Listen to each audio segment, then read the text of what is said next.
Well, hello. So, aviation has always been a big part of my life. I spent 7 years in the Air National Guard as a crew chief. I even studied it in college, and I obtained my commercial pilot's license with an instrument rating. Yet, now I work as an engineer, and I make YouTube videos. So it's kind of weird how things work out sometimes. But one of the first memories I have of PC gaming was actually playing, or spending hours upon hours of time on my uncle's computer playing a combat flight simulator that yesterday I was trying to remember the name of, and I can't, and it real bummer. Definitely would have liked to look at how the gameplay looked now. But after that, I played a lot of combat, or Microsoft Combat Flight Simulator, and that was kind of my jam for quite a while. And then after that, I didn't play much of any flight sim. Nothing really caught my eye until I discovered DCS, which I don't know how I missed for so long, but now I found it and I really like it. And I'm actually looking forward to Microsoft's new flight sim. Not because, well, it's not a combat flight simulator, but the graphics look epic. And I've been playing the alpha, which I cannot tell you anything about, but I like. When I decided to get back into flight sims, I needed a good HOTAS, which I didn't know much about. So after a bit of research, the one I decided to buy was the T.Flight HOTAS X from Thrustmaster. And then after that, Thrustmaster sent me the T.16000M, which I've been using up until today. And now I'm going to help you try to decide which one of these is best for you if you're looking to take to the skies with the new, well, basically with the launch of the Microsoft Flight Sim. A lot of first-time pilots might be wanting to get into that and not knowing what they need. And I'm gonna try to help. Now, these two HOTAS setups occupy two different price points and entries in Thrustmaster's lineup. The T.Flight HOTAS X is their entry level, lower price, sitting around $54.70 on Amazon. The T.16000M, on the other hand, is the mid-range option. It's a little bit more pricey at $132.02 for the stick and throttle. And then if you get the matching rudder pedals in the flight pack, you're looking at about $259.99. Now, I do have the rudders. I got the rudder pedals over there, been using them. They're working great. We'll talk about those a little bit later. For now, we're just gonna compare the two flight sticks, and then we'll hit on the rudder pedals at the end. So first up is the T.Flight HOTAS X. The HOTAS X connects to your computer with one USB cable. The throttle is connected to the joystick. It also can be separated, and then you got about 2 foot. You can have them apart of each other since the throttle's cable goes directly into the flight stick. Ergonomically, I think the design of the T.Flight HOTAS X is spot on. Both the throttle and joystick fit nicely in your hand, and they stay comfortable for long extended gaming sessions. The joystick's handrest is exceptionally comfortable, and it puts your hand at the perfect height to reach the, the trigger, the hat switch, the bomb release if you're playing a combat flight sim. And I just really like how this one's designed. The HOTAS itself has 12 programmable buttons and then 5 programmable axes. The joystick basically has 4 buttons and 1 4-way hat switch. In the axis, you have your standard pitch and roll, and then you also got a twist grip for things like rudder, so you get an RZ twist axis. And the trigger, though we should mention, is just a single position. The throttle has the remaining 8 buttons along with 2 axes, one being a throttle and then one being a rocker, so you get another RZ axis that you could also set to a rudder if you wanted to. And then between buttons 11 and 12, you have a home switch which changes the joystick or the HOTAS from 4-axis mode to 5-axis mode. 5-axis mode meaning you need to assign the rocker axis in-game. The joystick's movement is reasonably smooth. There is a tension adjustment on the base, so you can kind of make it as loose or as tight as you want. I like it loose. The base is made of plastic on both of these, the throttle and the joystick, but it has enough mass to keep it from sliding around, so that won't be any issue.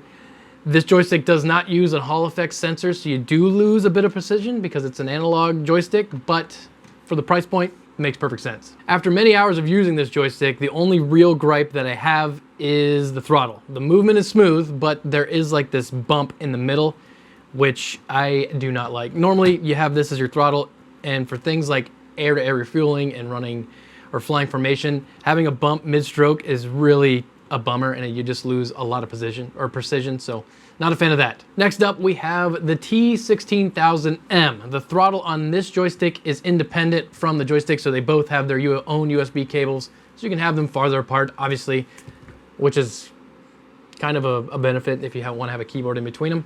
Ergonomically, the joystick feels just as good. Maybe I like this one a little more, but you can change this one from right hand to left hand, which is kind of unique for a joystick. So essentially you could run a dual joystick mode for setup if you really wanted to, for like a space game, I guess, but that's cool. The joystick has an astounding 16 buttons and 4 axes. You get the standard pitch and roll. And you also get a twist grip again. And then on the backside for axes, you have a little tiny slider. So that's pretty cool. If you had to just run just a joystick, you could get away with it because you could use that as your throttle. But the best part of this joystick is the Hall effect sensor for the pitch and roll axis. And at first I was like, seems a bit marketing, a bit gimmicky marketing wise. And then I got it and started using it and I was like, oh, now I get it. And I don't think I could ever go back to an analog joystick after using the Hall effect style sensor. It just, everything is buttery smooth and the precision is, you just can't compare. I know like air-to-air refueling with my F16 and F15 in DCS was tough, and especially on the analog joystick. When I switched over to the Hall effect sensor on this joystick, I'm gonna say it was actually easier. So believe it or not, the precision is there.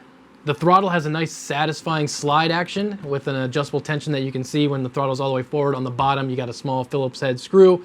You basically tighten it up to tighten up the tension or loosen it to loosen the tension. It is a bit sticky out of the box, and put a little bit of white lithium grease on it and it helps a lot, but it's definitely not a ball bearing type feel. It's definitely a slider, but I do like it a lot, and there's no bump mid-stroke, so it's nice and smooth for what it is. And then you get a lot more resolution on this throttle than this one, so it's easier to make fine adjustments to your throttle position.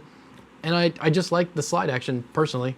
The throttle itself has 4 buttons, 1 2-way switch, 2 4-way hat switches, and then 1 8-way hat switch. And then you also get this little tiny mini joystick that also is one of the buttons. And that's really cool for DCS. You can slew your sensors around. And then you also get a rocker in the front, so there's that as well. Again, the construction of the throttle and the joystick are plastic, but again, you have rubber feet and enough mass to keep them in place when, playing a game. Both of these setups, I had no issue with them sliding around on my desk all willy-nilly. They all stayed put just like they should. So now that you have an overview of each of these sticks, which one do I recommend?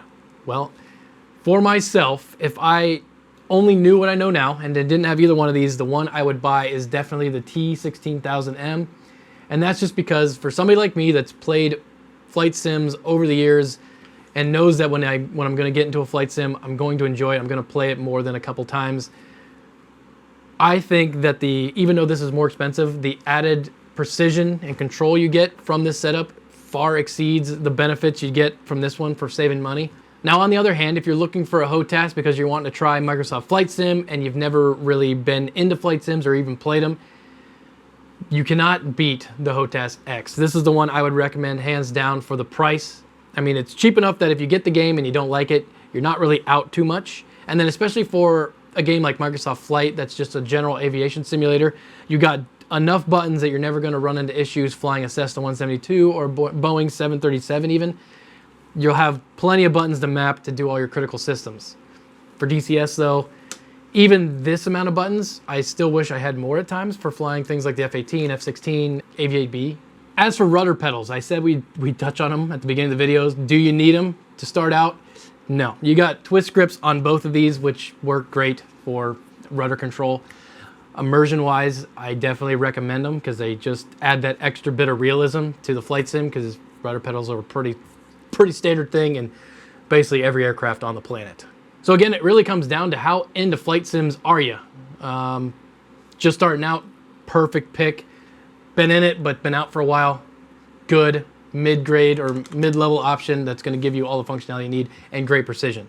Now, the rudder pedals that I have are the ones that come with this setup in the flight pack. They are the T.Flight rudder pedals. The construction, again, is mostly plastic, but again, they have enough weight and mass to them that they're not going to slide around on your floor. I haven't had any issues with that. It should be noted, though, they connect to the throttle with an RJ12 plug. So if you're going to buy them for, say, this setup, you're going to need the adapter that Thrustmaster sells to take that RJ12 to USB. So just know that you can't just buy them and plug them right into this one. They're specifically made to plug into this throttle on the T16000M.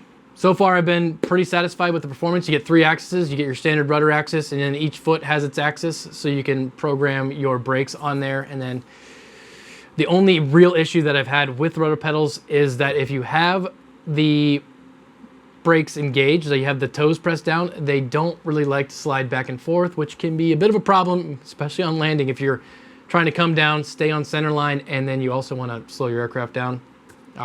That's the only real bummer with it. The bump in the middle is okay for noticing where you are with the rudder pedals.